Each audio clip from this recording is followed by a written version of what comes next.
O comunista exposto. W.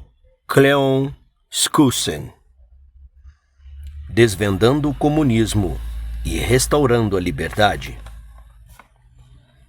Leitura de orelha. W. Cleon Skousen, 1913-2006. Foi um professor, autor e palestrante americano que lecionou em todos os estados e províncias dos Estados Unidos e em mais de 60 países do mundo todo. Formou-se em História e Direito, tendo se especializado na Constituição Americana e em Economia. Trabalhou no FBI por 16 anos, como chefe de polícia em Salt Lake City, por 4 anos. Como professor universitário por 10 anos.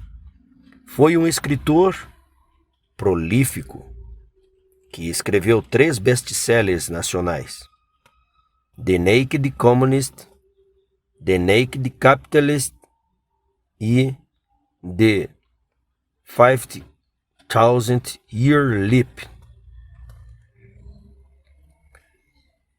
8 de seus livros foram usados como textos base de disciplinas em universidade do país, muitos deles sendo traduzidos para diversas línguas. Skousen nasceu no Canadá, foi casado com Jewel Pitcher, teve 8 filhos, 50 netos e mais de 150 bisnetos, e morreu em Salt Lake City, Utah.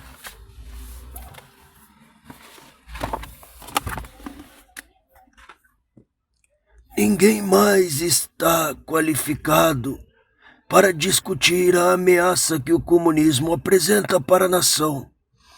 Você vai ficar alarmado, vai ficar informado, vai ficar satisfeito de ter ouvido W. Cleon Skousen. Presidente Ronald Reagan.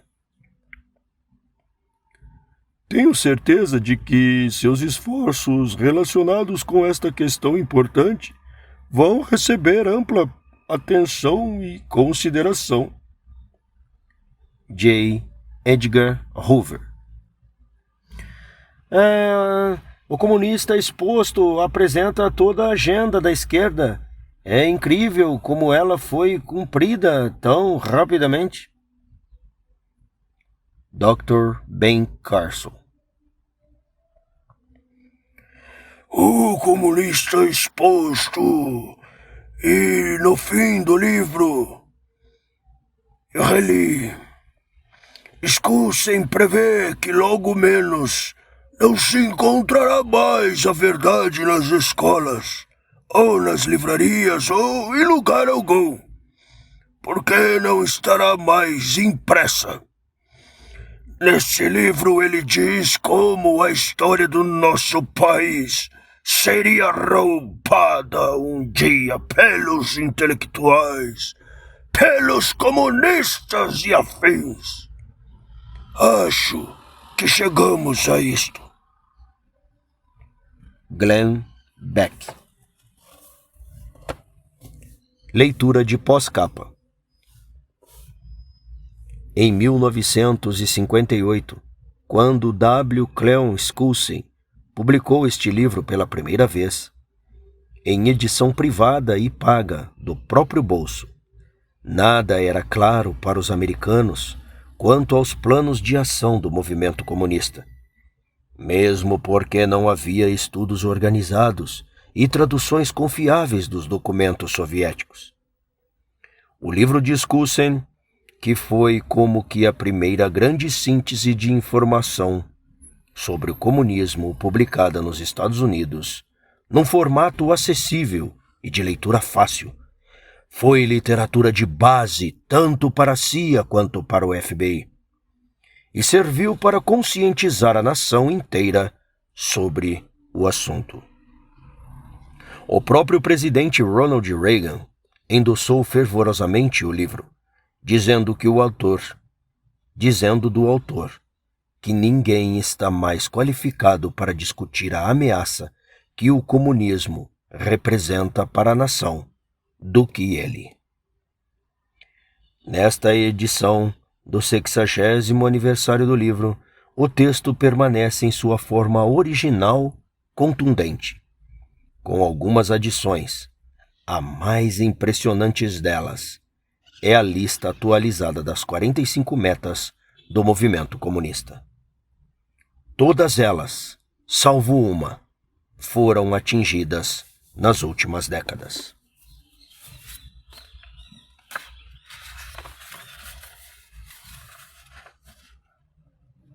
Prefácio da nova edição. Muita coisa se passou nos anos 60, decorridos após a primeira publicação de O Comunista Exposto, Desvendando o Comunismo e Restaurando a Liberdade, em edição privada, em 1958. O livro chegou às livrarias na crista do movimento anticomunista dos Estados Unidos. W. Cleon Skousen estava estudando o comunismo e sua expansão implacável pelo mundo já havia várias décadas.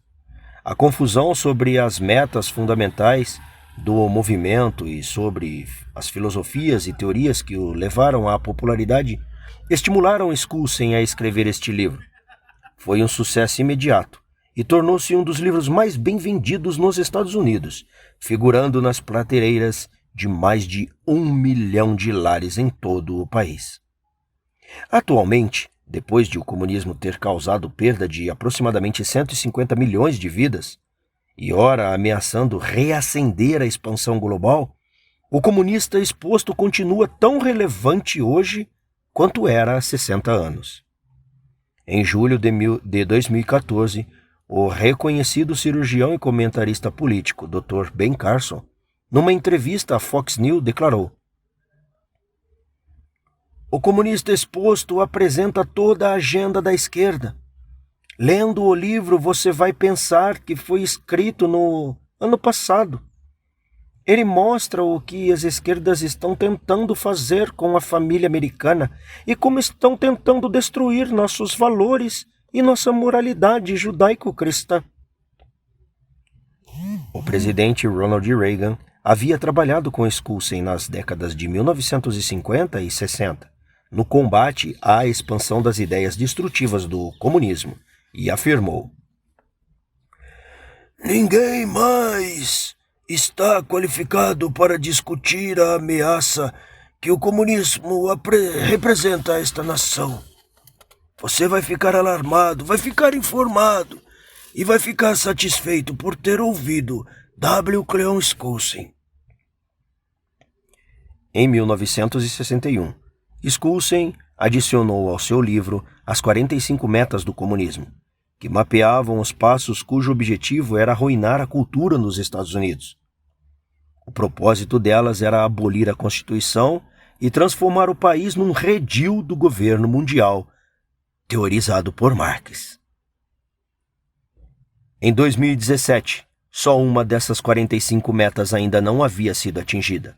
Hoje, 60 anos depois, é mais importante do que qualquer outro momento que entendamos essas regras comunistas e saibamos como elas erodiram a liberdade em todo o mundo. Com isso, os leitores de discernimento estarão preparados para agir. Saberão quais medidas são necessárias para resgatar a liberdade desta nação. A última, ainda de pé, na oposição à fórmula do fracasso, que destruiu centenas de milhões de vidas ao longo do século passado. Izard Inc. Publishing, maio de 2017. Introdução: o surgimento do homem marxista. É terrível e aterrador quando um homem se põe a criar todos os outros homens à sua própria imagem. Essa se tornou a meta e a ambição absorvente de Karl Marx. Não que ele quisesse tornar todos homens iguais a si próprio. Na verdade, era bem o contrário. A imagem que ele queria construir era de um grande colosso humano, com Karl Marx sendo seu cérebro e construtor, e todos os outros homens servindo a ele, como olhos, ouvidos, pés, mãos, boca e goela. Em outras palavras, Marx examinou o mundo e sonhou com um dia em que todo o corpo da humanidade seria forçado a se transformar em uma gigantesca imagem social, totalmente de acordo com o sonho de Marx de uma sociedade perfeita. Para atingir sua meta, Marx precisava de duas coisas. Em primeiro lugar, a aniquilação de toda oposição, a queda de todos os governos, economias e sociedades existentes. Então, escreveu ele, caminharei entre as ruínas como criador. A segunda coisa de que ele precisava era um novo tipo de ser humano. Via uma raça regimentada de homens pavlovianos, cujas mentes pudessem ser postas em ação imediata por sinais de seus senhores. Queria uma raça de homens que não dependesse mais de livre-arbítrio, ética, moral ou consciência para obter orientação. Talvez, se bem perceber, Marx estava pondo-se a criar uma raça de seres humanos condicionados a pensar como criminosos. Produzir uma raça dessas havia sido um sonho de homens sedentos por poder durante mais de 4.000 anos. Nimrod fez o projeto. Platão deu-lhe polimento. Saint-Simon sublinhou. E agora Marx o materializou. Hoje essa raça de homens de condicionamento criminal caminha pela terra em número suficiente para conquistar países e continentes, para alterar leis e fronteiras, para decretar guerra ou paz. Podia muito bem ser chamada Homo Marxianus, o homem marxista. Ficou terrivelmente claro que ele pretende tornar o homem do século XX. O Homo Marxianus é assustador e intrigante para o resto da humanidade, porque as mentes criminalmente condicionadas não respondem da maneira como as pessoas normais esperam. Por exemplo, se uma pessoa bem-intencionada convidasse um criminoso profissional para jantar em sua casa, o hóspede provavelmente ficaria de olhos inquietos ao observar a fina variedade de boas comidas e prataria cara e as taças reluzentes, sem nada perceber da sinceridade e amizade que o anfitrião lhe estava tentando transmitir. Na verdade, o criminoso provavelmente concluiria que seu anfitrião não só tem coração mole, como também miolo mole. No fim, acabaria julgando que alguém tão fraco não pode merecer tantas coisas. Então passaria o resto do jantar pensando em como poderia voltar na calada da noite para aliviar seu anfitrião do peso de todos aqueles ricos tesouros. Qualquer pessoa familiarizada com a história da liderança comunista durante os últimos 100 anos vai reconhecer de imediato esse tipo de mente em ação.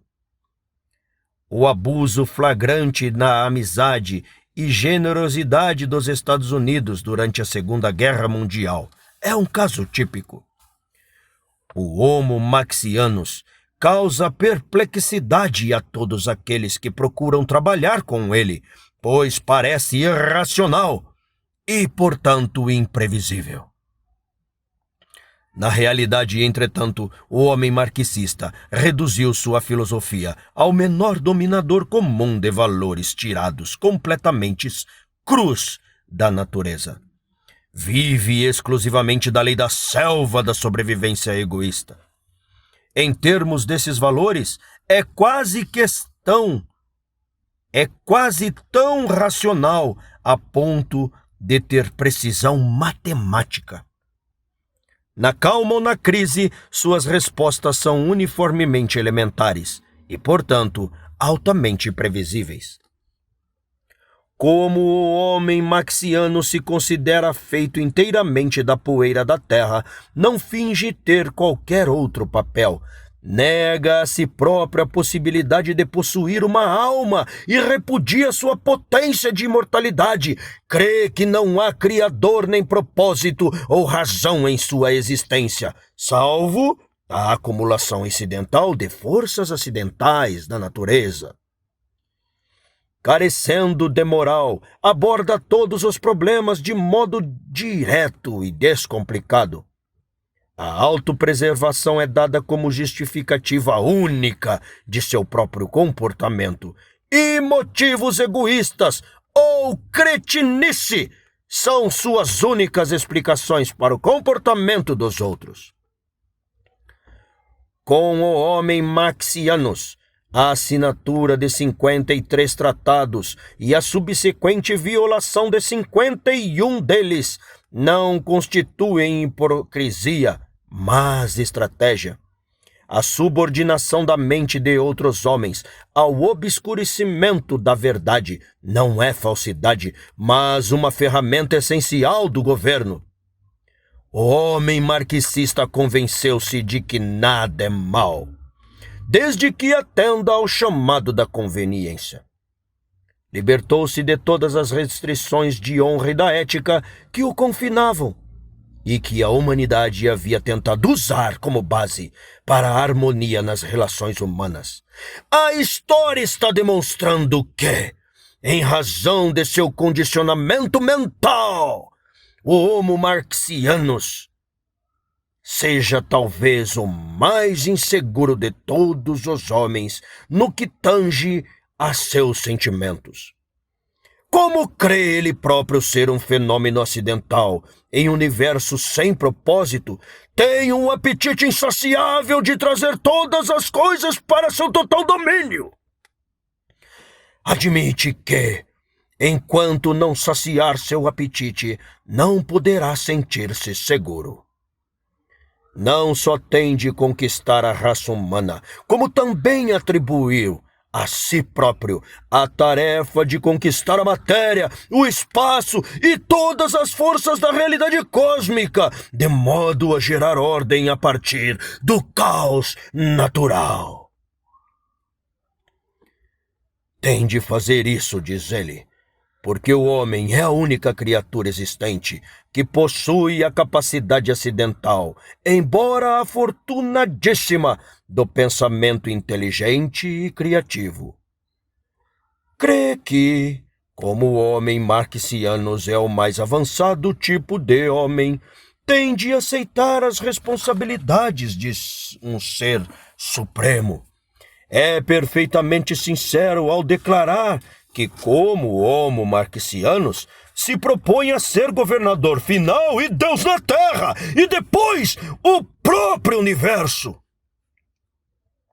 Sob o impacto dessas amplas ambições teóricas, muitos não marxistas foram colhidos na maré emocional dessa fantasia ideológica e se permitiram levar pela corrente às praias do que pensavam ser a terra prometida do homem feito Deus.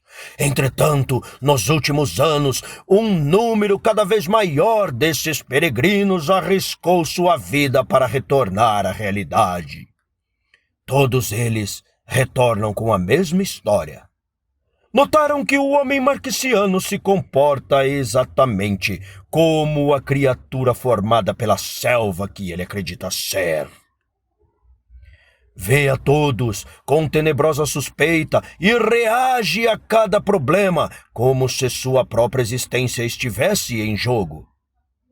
Embora exija o direito de governar a humanidade, rejeita com desdém lições básicas aprendidas durante milhares de anos de experiência humana. Os peregrinos que retornam prestam um só testemunho. O Homo Marxianus inverteu a direção da história. Ele voltou o homem contra si próprio. É nessa crise histórica que o homem se encontra hoje. O homem marxista não poderia ter vindo ao mundo em um momento mais ilógico, numa era em que os avanços tecnológicos finalmente tornaram possível alimentar, vestir e alojar adequadamente toda a raça humana. O homem marxista surge como uma ameaça a essa conquista pacífica. Sua sensação de insegurança o leva a exigir controle exclusivo dos afazeres humanos numa época em que quase todos os outros povos gostariam de criar uma organização das Nações Unidas genuína, dedicada à paz e à prosperidade mundial. Embora um homem possa viajar a uma velocidade superior ao do som e proporcionar frequentes e íntimos contratos entre todas as culturas e povos, o homem marxista insiste em criar barreiras de ferro atrás das quais possa trabalhar em segredo. O homem marxista não faz segredos de seus objetivos finais. Está a fim de dominar o mundo. Como o Homo Marxianus ainda é adolescente, sabe que não pode devorar toda a raça humana em uma só bocada. Portanto, precisa ficar satisfeito com um pedaço de cada vez. Como veremos adiante, ele adotou um cronograma de conquista, ao qual está cumprindo com mortal fixação. Segundo a profecia comunista, o tempo está se esgotando para o mundo livre. Este impasse deixa a parte inconquistada da atemorizada humanidade com 3 somente possíveis caminhos para o futuro. 1. Capitular humildemente. 2. Tentar coexistir. 3. Pôr-se a derrubar os brutamontes fanfarrões. No que tange a este autor, não há dúvida alguma quanto ao caminho que, em última análise, os homens livres devam tomar. Na verdade, é a única escolha permitida pela lei da sobrevivência. Certo é que ninguém que tenha sentido o pulsar da liberdade em suas veias possa admitir a capitulação como solução. E ninguém que saiba o que está por trás do programa letal da coexistência do comunismo ousaria aceitar essa proposta como solução a longo prazo. O que sobra então? Muitos anos atrás, quando ainda trabalhava no FBI, este autor ficou a par daquilo que os especialistas em marxismo já sabiam havia muito tempo, que há maneiras precisas para se deter o comunismo. Além disso, se os homens livres se moverem a tempo, podemos chegar ao sucesso sem maiores guerras. É por isso que este livro foi escrito. Foi escrito sobre a convicção de que o homem moderno seria realmente tolo se houvesse aceitado o fenômeno do Homo Marxianus como algo permanente no mundo. Há razões históricas bem estabelecidas e fáceis de entender para que toda influência legítima seja utilizada para remover este bloqueio do caminho do progresso humano normal. Isso deve ser feito em benefício do Homo Marxianus e do resto da humanidade. Ele é a vítima de uma experiência feita pelo próprio homem, preso na armadilha do seu próprio ciclo de negação humana. Enquanto os homens livres forem maioria prevalecente na Terra, haverá boas chances de se quebrar esse ciclo. Para tanto, contudo, os homens livres devem chegar a uma solidariedade inteligente e dinâmica, com pelo menos a mesma força que possuem os propósitos ilusórios, embora firmemente fixados, do Homo marxianos. Na conclusão deste assunto, há uma lista de políticas que, se aplicada em tempo, podem remover o bloqueio que o homem marxista colocou no caminho da raça humana. Essas políticas são soluções que florescem automaticamente com o entendimento da história, da filosofia e dos objetivos fundamentais do marxismo. Também há os fatos concretos que surgiram de nossa amarga experiência tentando lidar com o homem marxista. Se um número suficiente de pessoas estudar o problema e mover-se pelo mundo em uma coalizão vasta e unida, é totalmente possível que a raça humana possa celebrar o encerramento do século XX com a seguinte realização monumental: liberdade a todos em nosso tempo! Continua no próximo capítulo. Se você gostou, deixe o like, acompanhe a sequência das postagens ativando o sininho de notificações, divulgue em suas redes sociais e nos apoie com seu Pix. É só direcionar a câmera do seu celular para o QR Code que está aparecendo na tela. Obrigado. Deus o abençoe.